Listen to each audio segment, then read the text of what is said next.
Did you know the IRS is killing DeFi with 282 pages of proposed regulations? I'll explain how. Welcome to the Crypto Bullseye Zone. My name is Kirk David Phillips, and I make common sense of the crypto space. So I've already done a video on part 1 about this topic where I explain how the IRS is killing crypto in this 282-page proposed regulations. But now I'm specifically going to talk about how that applies to DeFi. So first of all, we already know that the Krakens and the Coinbases and the Geminis of the world are centralized exchanges and very akin to securities brokers. So therefore, we know that they're already going to comply with the 1099 DA broker reporting. And actually, these exchanges are actually seeking regulatory clarity anyway. They want to comply. So we're already expecting that. So the issue is, how does DeFi getting sucked into it? Well, a DEX, first of all, is a decentralized exchange. We call it CEX, C-E-X is the centralized exchange. So DEX is the decentralized exchange, which is part of the DeFi ecosystem. And it just simply means it's a platform where users can come and make trades essentially using a set of smart contracts without a centralized party. So these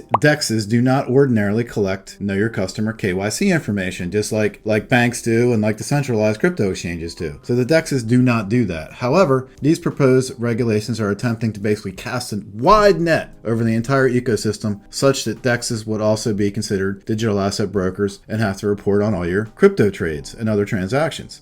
So the way they do this is they are saying that if you are a platform and you're having customers are coming to it, then you're in a position to know. It's like, okay, think about it in the physical world. I have customers lining up at a door. They're the customers. So I'm in a position to know because there they are trying to buy stuff from me, let's say. So that's the metaphor. So just being in a position to know simply because you have a platform, well, that means that every platform is a broker because theoretically every DEX could be in a position to know who their customers are. Now, furthermore, they've also added in the phrase it's called the ability to modify. So not only are you a digital asset broker if you're in a position to know, but if you have the ability to modify your platform, albeit whether that's through governance tokens or who has admin keys and so on, because there's obviously a whole spectrum of how that could get done. But whoever has control of the project, the protocol, smart contracts, etc., if they have the ability to modify or some ability to modify exists somewhere through some combination of parties, then that DEX would also be considered to be a digital asset broker and would therefore need to comply. So it's both the combination of the ability to modify and the being in a position to know. Those are the key takeaways about how DEXs and DeFi is getting sucked into being a digital asset broker and having to report. Let's go also further into another point about the IRS logic here, which is that if they didn't do this, so in other words, if they didn't cast a wide net to try to rope every possible platform into digital asset reporting requirements, then what would happen is both existing exchanges would simply change their model so that they could shift into an area where they would not have to otherwise report. And then also along with that is that customers would also migrate away from centralized reporting entities to ones where there's not going to be any KYC information and there's not going to be any reporting on them. So my assertion here and the key takeaway is that is simply what I call a false migration and a false theory. That is not at all how it works. Taxpayers are not going to migrate away. Now, when I say this, I'm generally speaking, there may be some who act this way, but I can tell you there's a progression when people come into crypto, and people come in as a noob or a newbie, and they progress into a degen, which means somebody who's a DeFi fanatic and they love all things DeFi. So when you come in as a noob, you start off typically with an app, a Robinhood, perhaps a Cash App, and a centralized exchange like Coinbase. And actually, most people have a Coinbase or a similar account. Even degens have that because they need an on-ramp and an off-ramp. But noobs start with that. They start with the decentralized exchange and they migrate into the decentralized universe. And what are the main reasons for that? Well, the main one is for security and complexity purposes. So number one is security. It takes more work to actually secure your assets. This is where you are opting into being responsible for managing and controlling your own assets. And then number two, it's more complicated. It takes more work, etc. So those are the two basic things. And so to get to that, it's easy to start on a centralized exchange and it takes work to migrate. You're not going to just go migrate simply because you think you can get away with some,